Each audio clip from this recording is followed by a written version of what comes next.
Welcome to Washington Today on C-SPAN Radio for Friday, January 23rd, 2026. President Donald Trump and Vice President J.D. Vance speak to the annual anti-abortion March for Life in Washington, D.C.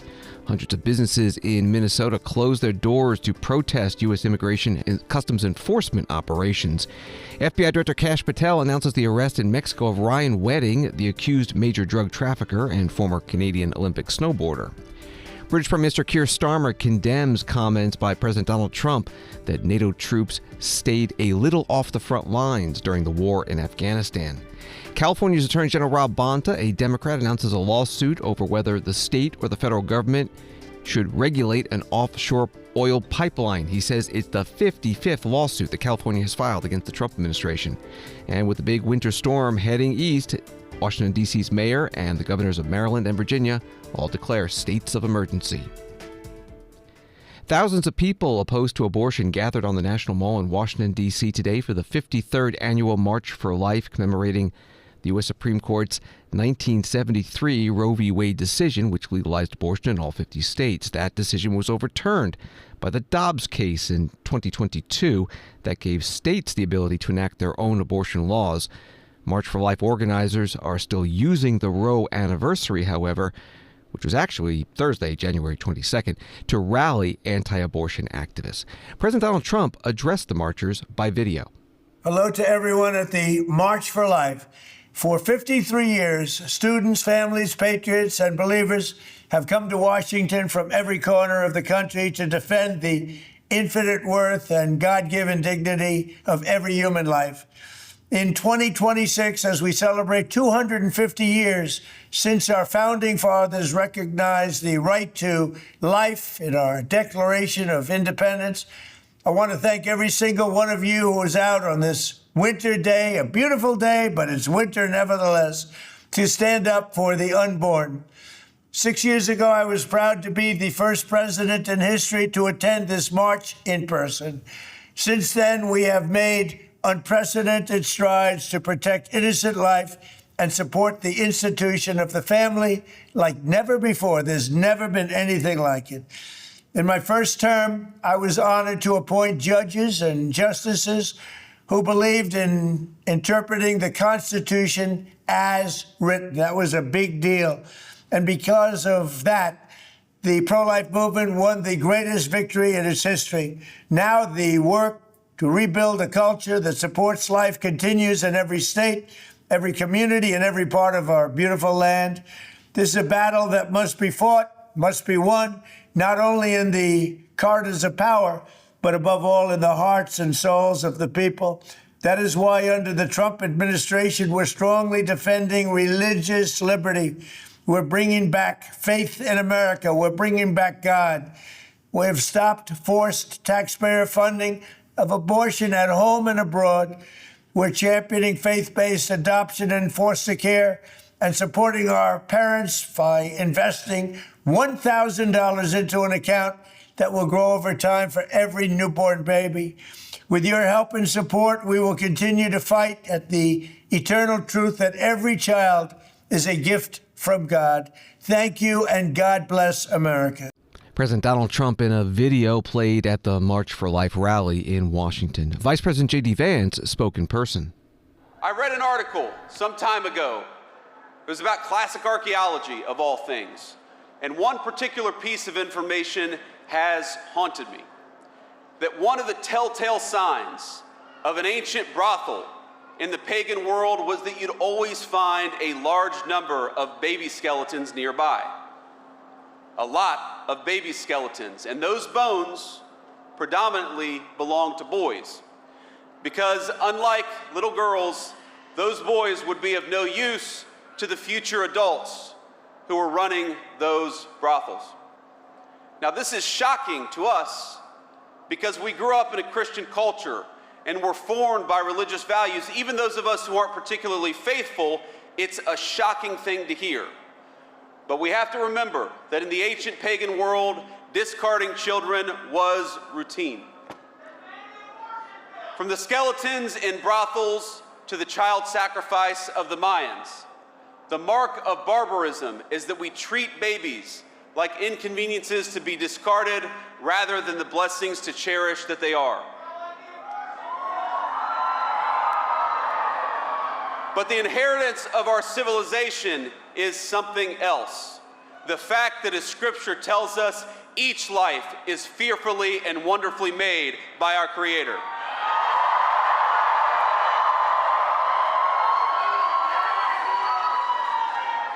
The March for Life, my friends, it's not just about a political issue as important as all this politics stuff is. It is about whether we will remain a civilization under God, or whether we ultimately return to the paganism that dominated the past. Vice President J.D. Vance at the March for Life anti-abortion protest today in Washington, D.C. Catholic Standard writing in a press call just before the 53rd annual March for Life, a key national pro-life organization pushed the Trump administration to safeguard the Hyde Amendment, which prohibits taxpayer funding for abortion, and to reinstate stronger restrictions on mifepristone, a pill commonly used for early abortion. In comments to reporters January 22nd, Marjorie Dannenfelser, president of Susan B. Anthony Pro-Life America, praised reports from earlier the same day that the State Department would expand the Mexico City policy, which prohibits taxpayer funding for groups that perform elective abortions overseas, to include U.S.-based NGOs operating abroad. She also lauded a Small Business Administration review of allegations Planned Parenthood illegally received $88 million in COVID-19 pandemic-related loans, as well as National Institutes of Health cuts to funding for research using aborted fetal tissue. But Dannenfelser points to the Hyde Amendment and regulations on mifepristone as the number one and number two priorities of the pro-life movement for their policy goals. That was the reporting from the Catholic Standard. C-SPAN interviewed Marjorie Dannenfelser this morning on our Washington Journal program and asked her about President Trump calling in a speech to House Republicans earlier this month to be a little flexible when it comes to the Hyde Amendment and negotiations over Affordable Care Act premium subsidies. To be flexible is inappropriate. It's inappropriate morally, it's inappropriate politically, makes no sense for the Republican Party. It reflects a move away from the pro-life base of the Republican Party on the politics piece of it. Great to be flexible in all sorts of things, like, I don't know, yoga, what you eat tonight, what you're going to wear. Flexible on the bedrock principle of legislating. If you're a Republican, and for Democrats for ages also agreed, would be very inappropriate and wrong, and it will be felt very strongly, and already has been roiling through the people who will go door to door, all the communications that will go to voters in battlegrounds. You know how close a lot of the definition of a battleground is. You only win or lose by a handful of votes. And so this would make a big difference if the party decides it has no interest in it anymore. You wrote pro-life voters are watching. And do you feel that the president and this administration is taking your group and your support for granted? Yeah, somebody, a consultant close to the White House said, we're a cheap date. That basically they want to hear words from the stage, like we'll see later today. We're pro-life, we really mean it. There's some good things and very good things that are happening in this administration. Obviously, great things from our perspective did happen, giving the choice about what our laws should be back to the people when it overturned Roe v. Wade. Many good things, but that does not mean that there isn't a future and what we should be doing in the future. The Dobbs, as you know, which overturned Roe v. Wade, allowed all legislatures to act again without being inhibited. Many of them have acted. So we're in a place in history where all that is being worked out. The president got very worried as he moved into his second elect, and then also the midterms right before, that the abortion issue was going to hurt the chances of Republican candidates. But he got it wrong, because the problem is, if you don't try to find that sweet spot, at least, just talking as a political person, not somebody who's an advocate, you better find that sweet spot where politics on the abortion issue, because what you do is you perhaps give away more than you're ever going to get. Meaning, you give away the abortion issue, you lose those handful of votes that you need to win in a battleground. Marjorie Dannenfelser, president of Susan B. Anthony Pro-Life America, on C-SPAN's Washington Journal program this morning. Pro-choice advocates are also speaking out this week. It's the anniversary of the Roe v. Wade decision from the Supreme Court. House Speaker Emerita Nancy Pelosi, Democrat from California, writing on X on Thursday, "Today marks 53 years since Roe v. Wade, a pillar of health and freedom, until a rogue Republican Supreme Court took away our constitutional right to choose the size and timing of our families. We will never stop fighting to restore Roe for women's health, safety, and autonomy." Signed, NP. And Congresswoman Melanie Stansbury posted this video. Hey everyone, well, we are here in our nation's capital, and I am here with the leadership of Planned Parenthood, who is in the fight for reproductive justice for Americans all across the country. And it is the anniversary of Roe versus Wade, which was repealed 4 years ago by the Supreme Court. But we are standing strong, we are continuing the fight, and I want you to hear from some of the leadership that is leading this movement all across the country. Hey, I'm Alexis McGill-Johnson. I'm the president and CEO of Planned Parenthood Federation of America and the Planned Parenthood Action Fund. And I am so honored to be here to have a conversation around what's at stake right now. We know that this administration has tried so hard not only to defund Planned Parenthood, which they have. They want to make that defunding permanent. They want to take away access to medication abortion. They want to take access away from contraception and gender-affirming care. And we are standing strong because we know that not only does Planned Parenthood serve such an important, indispensable role in communities, that all of us are standing strong to fight to restore access to abortion in our Constitution. We want a national, durable, expansive right to ensure that no one in any state is denied the freedom that they deserve. Hi, Georgianne here with Planned Parenthood. And people are with us, and it's just important to talk to your friends, talk to your family, and talk to your representatives about why you support reproductive freedom and you support Planned Parenthood. My name is Nora, and I want people to know that Planned Parenthood, amidst all the attacks, is still here, still fighting for you, and we're going to keep doing that and keep being here. And I'm Khadijah with Planned Parenthood, and I think the best thing that you can do for us in this moment is keep telling your story, keep telling the ways in which Planned Parenthood supported you, because that is what makes all the difference. And I just think it's so important that we also continue to have fight, to have hope, and continue to get the work done. So stay in the fight, everyone, and we are standing strong with everyone across America. Let's go. Woo! Woo! Congresswoman Melanie Stansbury, Democrat from New Mexico, posting that video with leaders from Planned Parenthood Federation of America. Before the House adjourned for the week on Thursday, the members passed a bill that, as CQ describes it, would require higher education institutions participating in a federal education program to inform prospective and enrolled students about rights and resources for pregnant students to carry to term. The sponsor, Congresswoman Ashley Hinson, Republican from Iowa, spoke on the House floor during the debate right before the vote. This is a common sense piece of legislation because when Roe versus Wade was rightfully overturned in 2022, the next chapter of the pro-life movement began. We were all given the opportunity to help strengthen our support for unborn babies and for new moms. As a mom of two, this issue is personal for me because I know that when you're pregnant, there are about 1 million questions that are going through your head at any given time. You've got the doctor's appointments, you've got new financial responsibilities, and pregnant students have so much on their plate as they're working to balance school and have a healthy pregnancy at the same time. So I think it's just unacceptable that so often they choose between finishing their education and having their baby despite the Title IX protections that are already in place. So under Title IX, pregnant students have the right to stay in school and finish their education and achieve their career goals. However, the academic disparity does exist because of limited resources and sometimes support for pregnant students.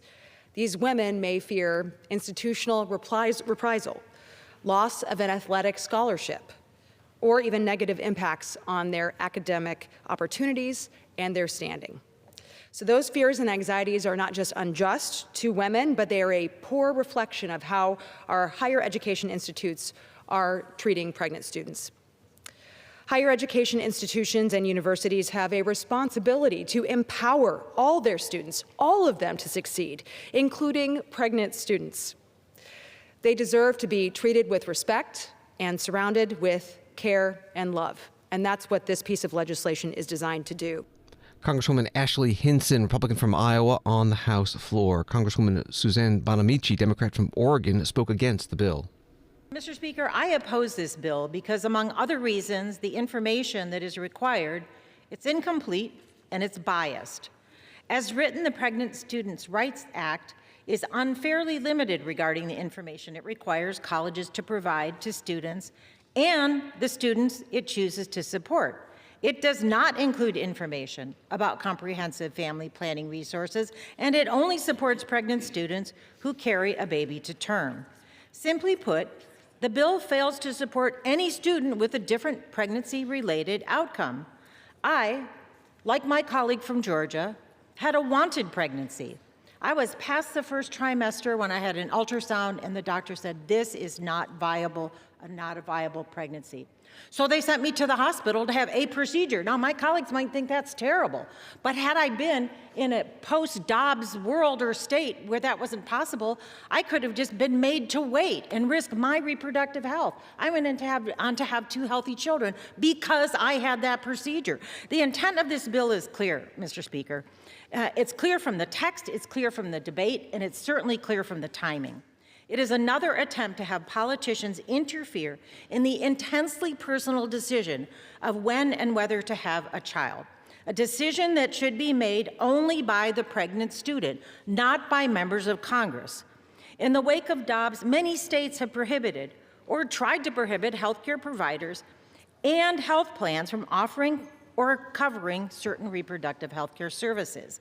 These anti-abortion efforts have disproportionately harmed some students whose access to services and information are affected by their geographical barriers, depending on where they are in college. Pregnant and parenting students deserve access to a full range of family planning resources and reproductive healthcare options that keep them healthy and on track for academic success, regardless of where they go to college. Congresswoman Suzanne Bonamici, Democrat from Oregon, on the House floor on Thursday. The House passed this bill by a vote of 217 to 211, almost entirely party line. One Democrat voted yes with the Republican majority, Henry Cuellar of Texas. OSV News, a Catholic news service, reports, although most Americans describe themselves as pro-choice, a majority also support some legal limits on abortion, despite keeping the procedure largely available, according to a new Marist poll sponsored by the Knights of Columbus. Among Americans, 62% identified as pro-choice, while 37% identified as pro-life. The poll found that 57% of respondents said they would limit elective abortion to at most the first trimester, while 63% of Americans said healthcare professionals with religious objections to abortion should not be legally required to perform or participate in them, and 88% said they believe that laws can protect both the mother and her unborn child. That was some OSV News. This is Washington Today.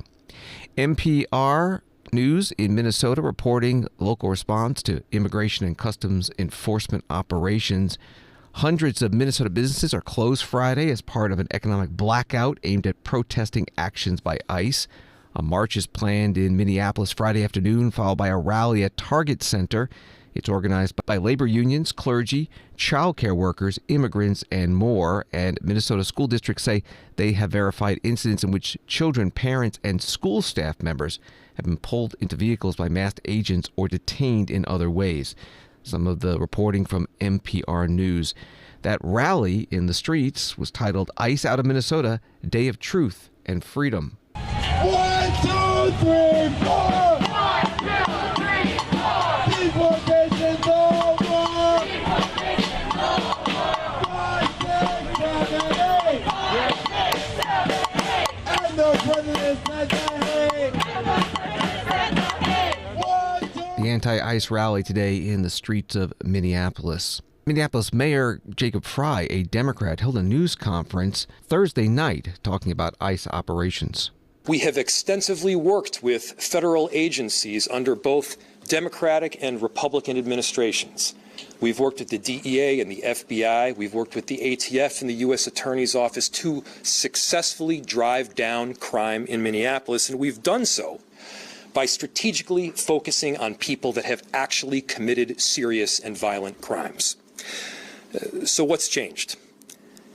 What's changed is the response that we're seeing.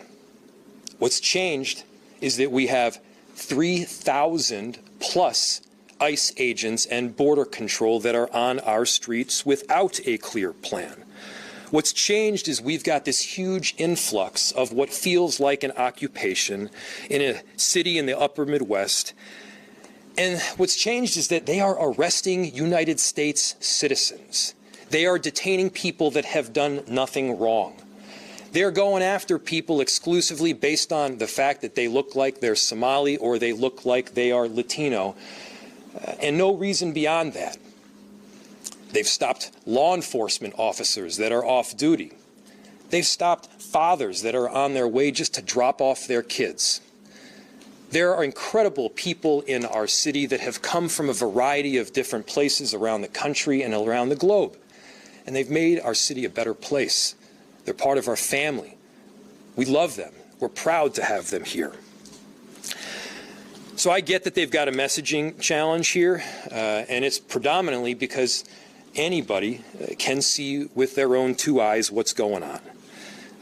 You can't say with a straight face that pulling citizens off the street or going into a school is a targeted action when clearly it's not.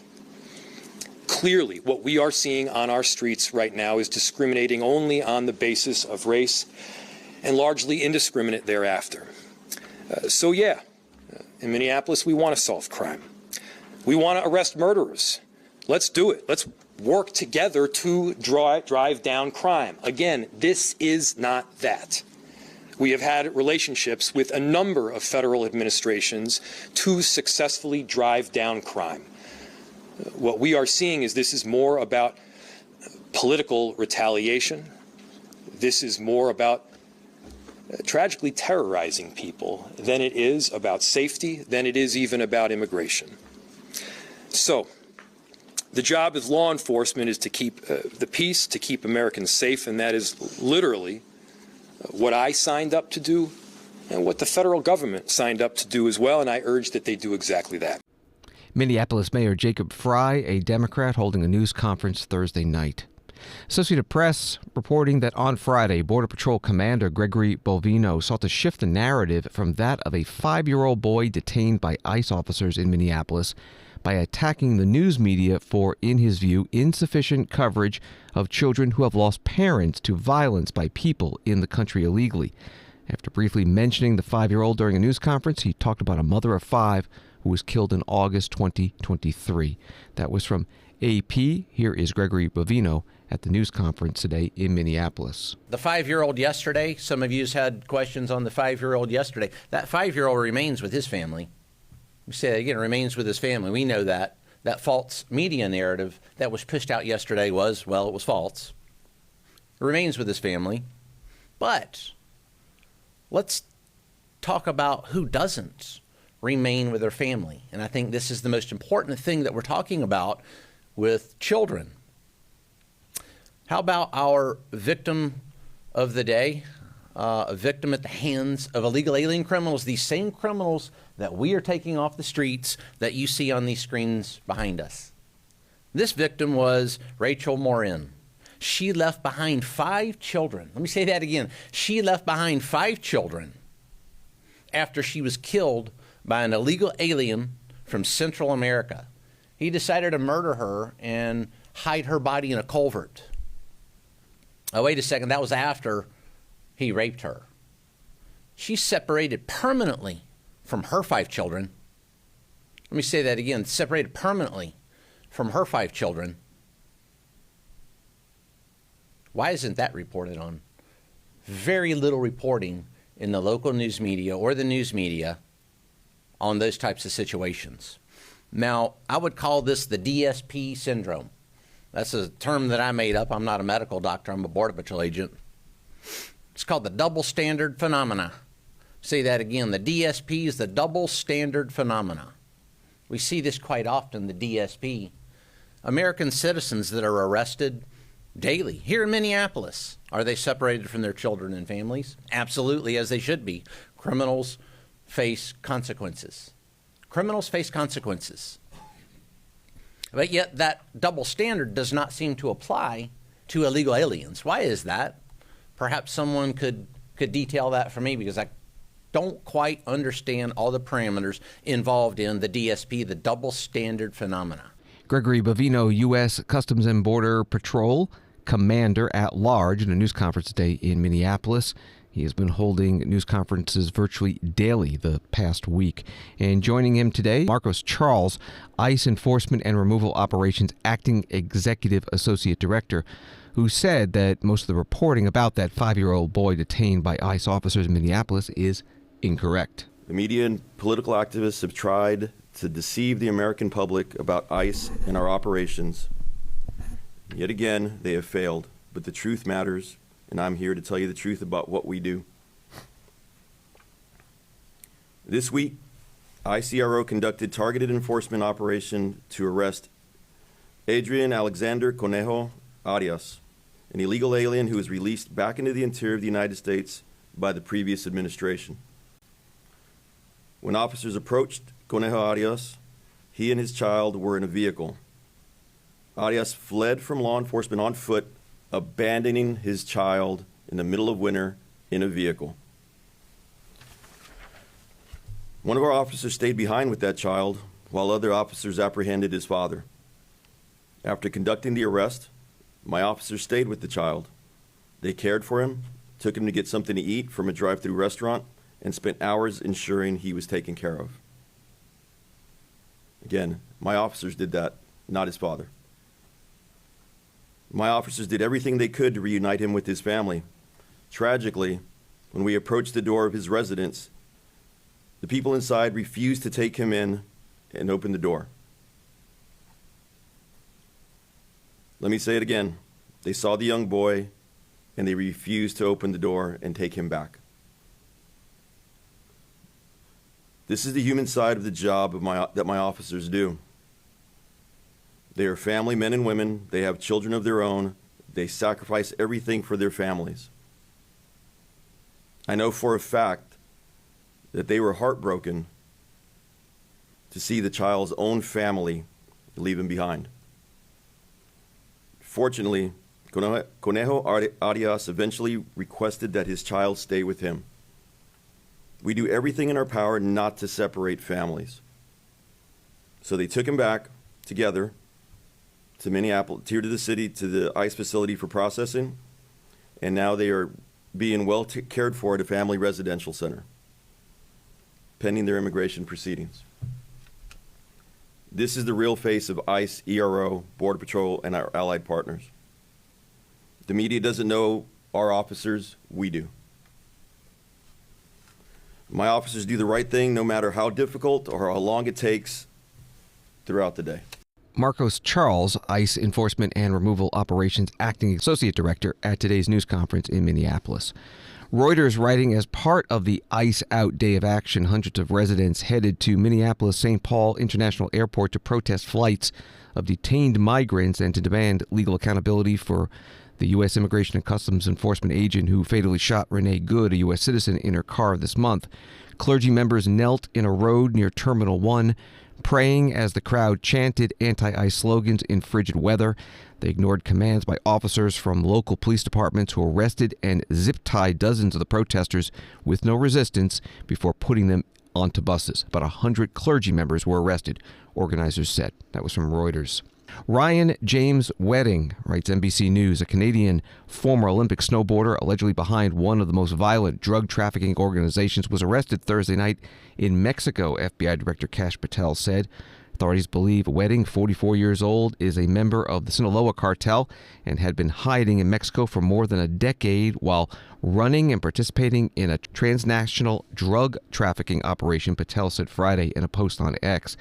Patel said Wedding shipped hundreds of kilograms of cocaine from Colombia through Mexico and Southern California to the United States and Canada. That was from NBC News. Director Patel spoke at a news conference today in Ontario, Canada. Today, we are announcing a capture of another FBI's most wanted top 10 fugitive, Ryan Wedding. That makes 6 top 10 FBI captures in 1 year alone. To put that in perspective, that's 2 more than the entirety of the prior administration. And none of this would be possible without the tremendous leadership of Attorney General Pam Bondi and the Department of Justice and our partners and prosecutors at the United States Attorney's Office here in LA and our Los Angeles field office. Here you'll see many of our brave partners, including the Commissioner of the RCMP, the Chief of Police of the LAPD, our LA field office, ADIC, along with our partners from DEA and CBP and more. This is what a united front looks like.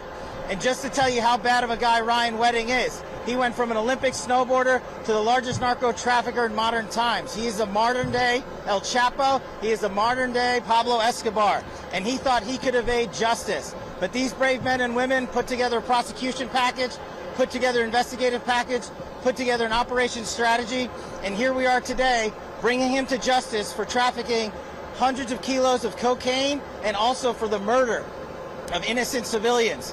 This individual and his organization and the Sinaloa cartel poured narcotics into the streets of North America and killed too many of our youth and corrupted too many of our citizens. And that ends today. I also want to have a tremendous shout out to the government of Mexico. President Sheinbaum, Secretary Harfuch, and the military and law enforcement officers in Mexico worked hand in glove with our teams on the ground there to apprehend last night in Mexico City Ryan Wedding. I was privileged to be there on a previously planned trip, and this was a great operation that came together through interagency success because no one behind me and to the side of me cares about credit. They care about putting away the bad guys and safeguarding our communities. That is the leadership that President Trump has brought to the presidency. That is the support that he has brought to law enforcement from coast to coast. And I just can't say how thankful I am to be a small part of this and lead the FBI. These men and women do the hard work. But when you go after a guy like Ryan Wedding, it takes a united front. And that's what you're seeing here. You're seeing global partnerships from coast to coast. FBI Director Kash Patel at a news conference in Ontario, California. More from the NBC News article on the capture of Ryan Wedding. In March, he was added to the FBI's 10 most wanted list of fugitives, and there was a $15 million reward for information leading to his arrest and or prosecution. Attorney General Pam Bondi said Wedding was flown to the U.S. where he will face justice. He's scheduled to make his first court appearance on Monday. Reporting from NBC News. Washington Today continues in a moment. Today on C-SPAN Ceasefire, at a time when finding common ground matters most in Washington, Republican Nebraska Congressman Mike Flood and Democratic Missouri Congressman Emanuel Cleaver come together for a conversation on the top issues facing Congress, including their bipartisan push on housing affordability. Watch C-SPIRE today at 7 p.m. and 10 p.m. Eastern and Pacific, only on C-SPAN. Ceasefire also broadcast here on C-SPAN Radio, and if you miss an episode, it's available as a podcast wherever you get your podcasts and at cspan.org. Welcome back to Washington Today, available as a podcast on the free C-SPAN Now mobile app and wherever you find your podcasts. New York Times writing that Prime Minister Keir Starmer of Britain, other leading British politicians, and Prince Harry on Friday condemned claims made by President Trump that NATO troops had stayed a little off the front lines during the war in Afghanistan. Mr. Trump made the comments in an interview in Davos, Switzerland with Fox Business, in which the president questioned whether other members of the North Atlantic Treaty Organization would come to the aid of the United States if needed. Under NATO's collective security agreement known as Article 5, aggression against one member country is considered an attack on all. It has been invoked only once in the history of the alliance after the September 11th, 2001 attacks on the United States. That was from the New York Times. This is what President Trump said in a Thursday interview on Fox Business. We get along very well with NATO, I think, but I've always said, will they be there if we ever needed them? And that's really the ultimate test, and I'm not sure of that. I know that we would have been there or we would be there, but will they be there? And let's hope that that never happens. We've never needed them. We have never really asked anything of them. You know, they'll say they sent some troops to Afghanistan or this or that. And they did. They stayed a little back, a little off the front lines. President Trump in a Fox Business Channel interview. Reaction from British Prime Minister Keir Starmer, interviewed on Sky News. Let me start by paying tribute to the 457 of our armed services who lost their lives in Afghanistan. I will never forget their courage, their bravery, and the sacrifice that they made for their country. There are many also who are injured, some with life-changing injuries. And so I consider President Trump's remarks to be insulting and frankly appalling. And I'm not surprised they've caused such hurt to the loved ones of those who were killed or injured, and in fact, across the country. As well as politicians expressing a view, a lot of the relatives, some bereaved, others whose sons in particular suffered dreadful injuries. One is Diane Aderney, mother of a man called Ben Parkinson. Dreadful injuries. She has said that you need to be tougher with President Trump and demand an apology from him. Will you call for an apology from the President? Well, I've made my position clear, and what I say to Diane is if I had misspoken in that way or said those words, I would certainly apologise, and I'd apologise to her. This is becoming a bit of a habit now. You're having to distance yourself and criticise the President. It's about third or fourth time in this week. Are you getting a bit exasperated by some of the things President Trump says? We have a very close relationship with the US, and that is important for our security, for our defence and our intelligence, and it's very important we maintain that relationship. But it is because of that relationship that we fought alongside the Americans for our values in Afghanistan. And it was in that context that people lost their lives or suffered terrible injuries, fighting for freedom, fighting with our allies for what we believe in. British Prime Minister Keir Starmer on Sky News. President Trump has also been exchanging words this week with Canadian Prime Minister Mark Carney. The Prime Minister at the World Economic Forum in Davos warned of what he called a rupture in the U.S.-led world order, where he said great powers have begun using economic integration as weapons, tariffs as leverage.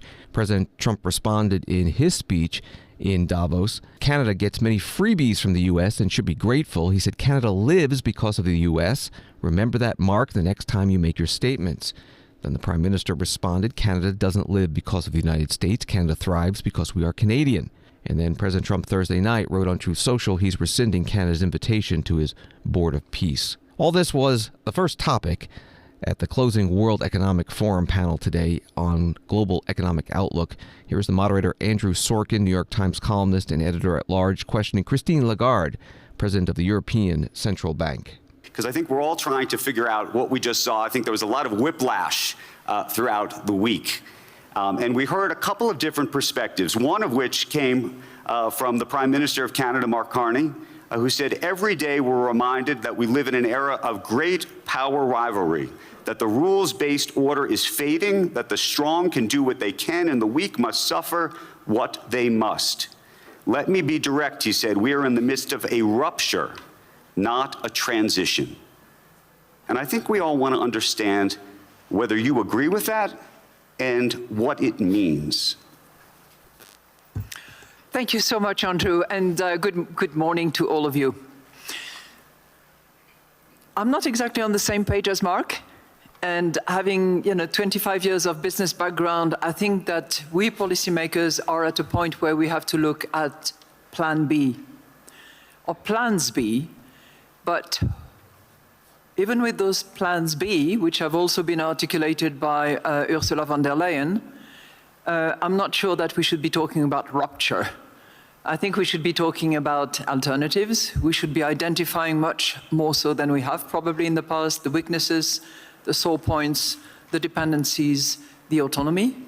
But obviously, I take the view that from an economic and from a business point of view, we depend on each other. We have these very strong links and bind. Suppliers sometimes are in a position of strength.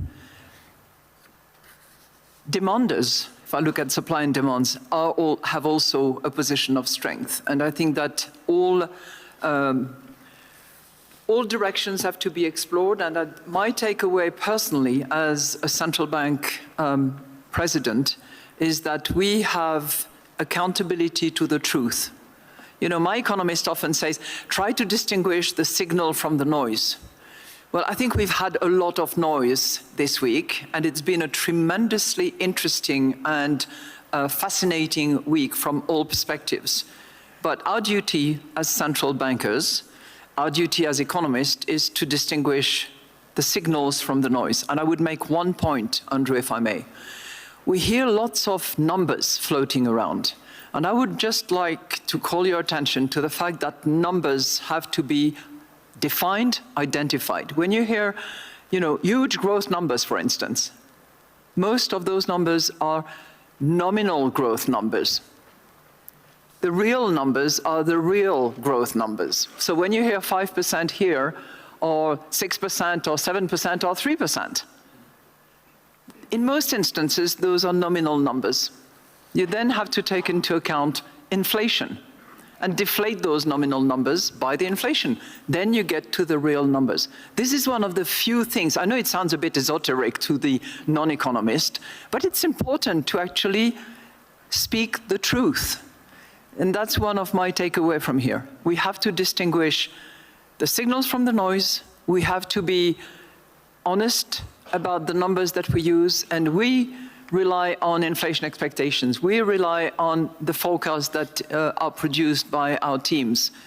We have to be honest when we publish, identify, communicate, and leverage on those numbers. There are lots of other issues that I could come to, but this is my takeaway at this point in time. Christine Lagarde, president of the European Central Bank, on a panel at the World Economic Forum in Switzerland. And this is Washington Today. Reuters, writing that California's Attorney General on Friday said the state was suing the Trump administration for asserting federal authority over 2 state pipelines and permitting Sable Offshore to restart pumping oil through them. The lawsuit is the latest turn in a dispute between Sable and California state officials over a drilling project off the coast of Santa Barbara that was shut down following a 2015 oil spill. Reporting from Reuters, Attorney General Rob Bonta, a Democrat, announced the lawsuit at a news conference at the beach. The Trump administration unlawfully undermined California's authority, unlawfully federalized the pipelines and usurped state control, and unlawfully issued Sable a sham emergency permit to begin pumping oil when there's absolutely no emergency. In short, the Trump administration broke the law again, which is why we are suing again, bringing our total number of lawsuits against the Trump administration to 55. This is our 55th lawsuit against the Trump administration, which has acted brazenly, blatantly, consistently, and frequently unlawfully. Before I dive into the details, I want to thank my colleagues at California DOJ's Environmental Justice and Protection Section and our Natural Resources Law Section, who have worked diligently to put this lawsuit together to hold the Trump administration accountable for threatening everything you see around us, and also much that you don't. I wouldn't be up here without them. So thank you to my great team. This lawsuit is not about whether or not the pipelines should ultimately be restarted. It's about who gets to decide, California or Trump. The answer is clear. The state of California gets to decide. Attorney General Rob Bonta, a Democrat, at a news conference today. Michigan Farm News reports that 2 of the nation's largest biofuel groups are blasting Congress for dropping the ball on a legislative fix for nationwide year-round sales of E15 fuel containing 15% American-made ethanol. Instead of including the measure in the January government spending bill, lawmakers once again punted and instead formed a Rural Energy Council tasked with formulating a new bill to be voted on in February. Emily Score, CEO of biofuel trade group Growth Energy, said Congress picked foreign refiners over American farmers and drivers. Reporting from Michigan Farm News. Congressman Randy Feenstra, Republican of Iowa, spoke about the ethanol initiative being left out of the spending bill when he testified before the House Rules Committee Thursday morning. Since I was elected to Congress, I promised Iowans I would be the strongest voice for farmers, biofuel producers, and rural communities. That promise has not wavered, and that's why I'm working with my colleagues, as I have for the past 6 years, to find a mutual beneficial outcome to pass year-around E15. It's clear the solution lowers gas prices for families, puts more money into farmers' pockets, and supports President's mission to make America energy independent again. However, the answer of long-term policy is never black and white. Members who are speaking today have worked on this issue for over a decade and have come close multiple times to find a path forward. Unfortunately, the situation has come to a head this year as the farm economy has entered its third consecutive year of economic losses.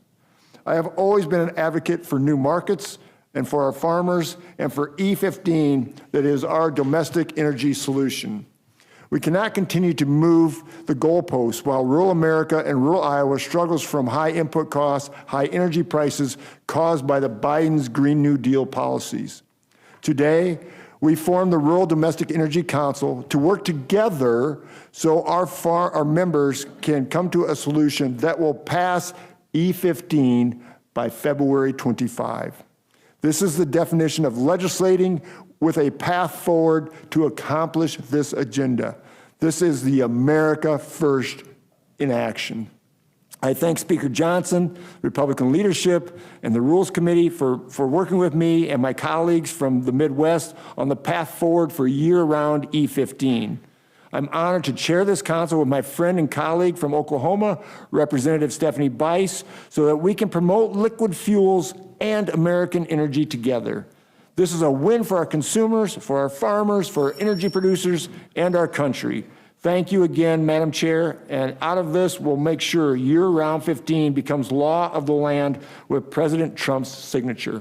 Congressman Randy Feenstra, Republican from Iowa, testifying before the House Rules Committee Thursday, which was considering the fiscal year 2026 spending bill package that did pass the House later on Thursday with the creation of a Rural Energy Council instead of allowing E15 year-round.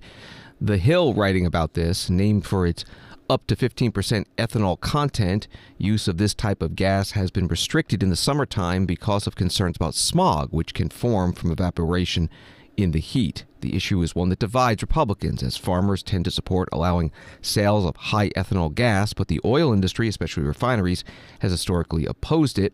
The top two House Republicans, Speaker Johnson and Majority Leader Steve Scalise, both hail from Louisiana, a major oil producing and refining state.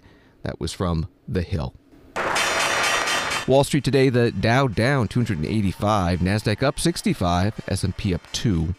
AP writes TikTok has finalized a deal to create a new American entity, avoiding the looming threat of a ban in the United States that has been in discussion for years, and the platform now used by more than 200 million Americans. The social video platform company signed agreements with major investors, including Oracle, Silver Lake, and Emirati investment firm MGX, to form the new TikTok U.S. joint venture. The new version will operate under defined safeguards that protect national security through comprehensive data protections, algorithm security, content moderation, and software assurances for U.S. users, the company said in a statement Thursday.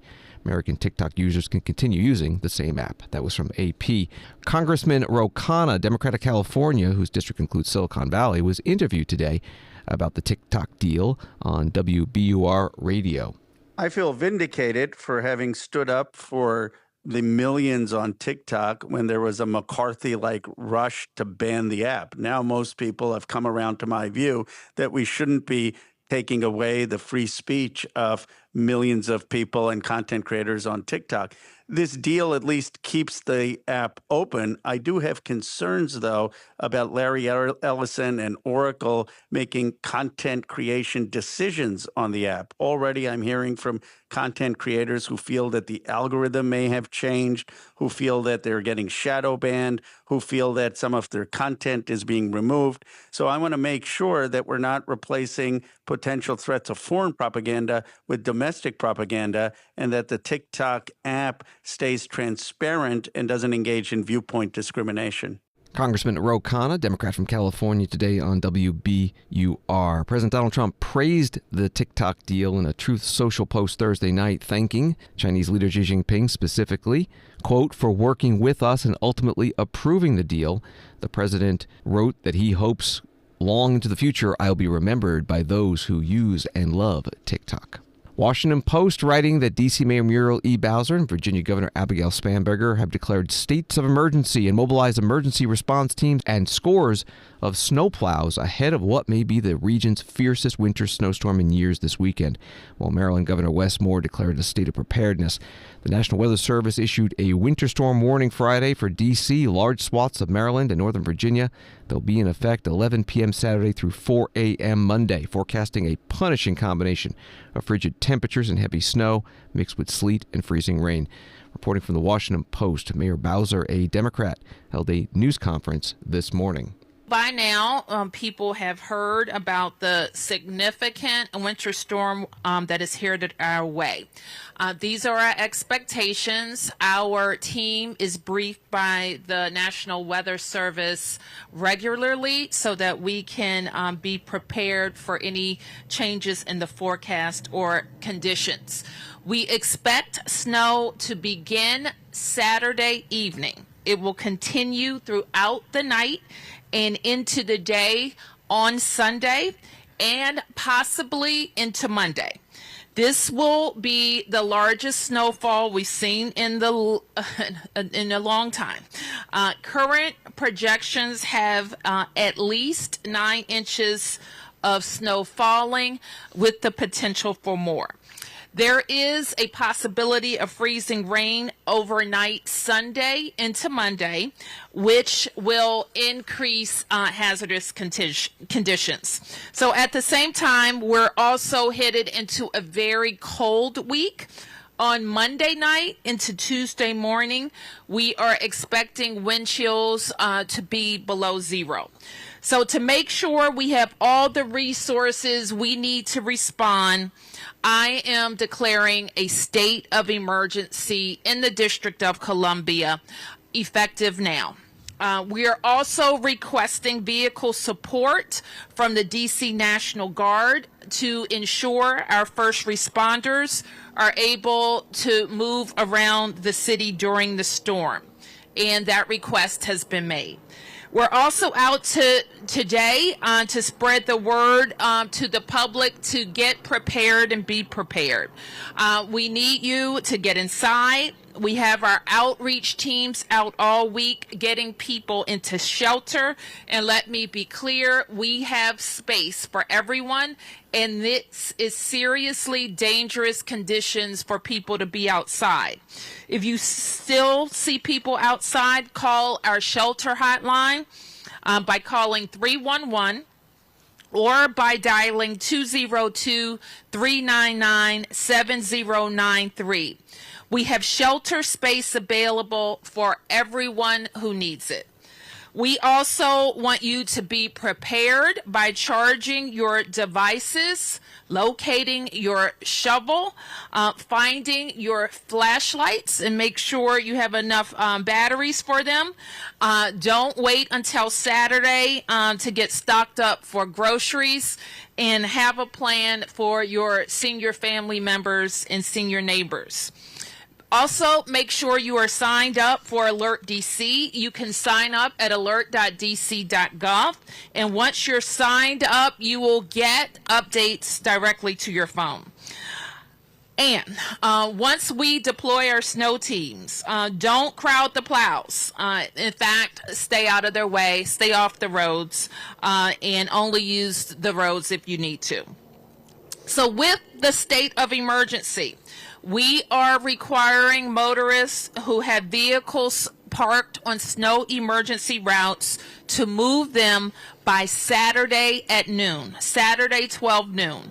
Vehicles must remain clear of the snow emergency routes until Tuesday at 9:30 a.m. If conditions show that we need to extend the snow emergency route beyond Tuesday morning, we will make that change and make everybody aware of that. But the snow emergency route is in effect from Saturday to Tuesday at 9:30 a.m. Washington, D.C. Mayor Muriel Bowser, a Democrat, holding a news conference this morning. Maryland Governor Wes Moore, also a Democrat, held a news conference in Annapolis on storm preparation. Today, I've signed an executive order declaring a state of emergency inside the state of Maryland. We've also been in touch with the White House, and I have requested that President Trump authorize a federal emergency declaration. This will allow the federal government to provide resources, including personnel, equipment like generators, and also funds for protective measures. This winter storm has the potential to be remarkably dangerous. And also, this winter storm, we know, is not just going to impact the state of Maryland. A storm of this size, a storm of this magnitude, is one that needs to be taken very, very seriously. And here's what we already know. That we already have begun the preparation and begun the work. What we need now is for everyone in the state of Maryland to understand the seriousness of this storm and to be partners in making sure that everyone is going to be safe. Maryland Governor Wes Moore, a Democrat, at a news conference today in Annapolis. Virginia Governor Abigail Spanberger, also a Democrat, writing on X, yesterday declared a state of emergency in Virginia ahead of this weekend's winter storm. I'm asking Virginians, please take this time to prepare for very low temperatures, dangerous road conditions, and potential power outages this weekend and in the following days. The White House press pool passing along a statement from a White House official, unnamed. The president is being briefed throughout the day and is in close contact with officials. The entire Trump administration is closely monitoring the anticipated weather and is undertaking a whole-of-government approach to respond as appropriate. And President Trump posting today on Truth Social, record cold wave expected to hit 40 states, rarely seen anything like it before. Could the environmental insurrectionists please explain whatever happened to global warming? Thanks for listening to Washington Today. Tonight, a new C-SPAN ceasefire airs, 7 p.m. and 10 p.m. Eastern. Our guests this week are two members of Congress, Mike Flood, Republican of Nebraska, and Emanuel Cleaver, Democrat of Missouri. C-SPAN ceasefire tonight at 7 p.m. and 10 p.m. Eastern. Have a good night and weekend.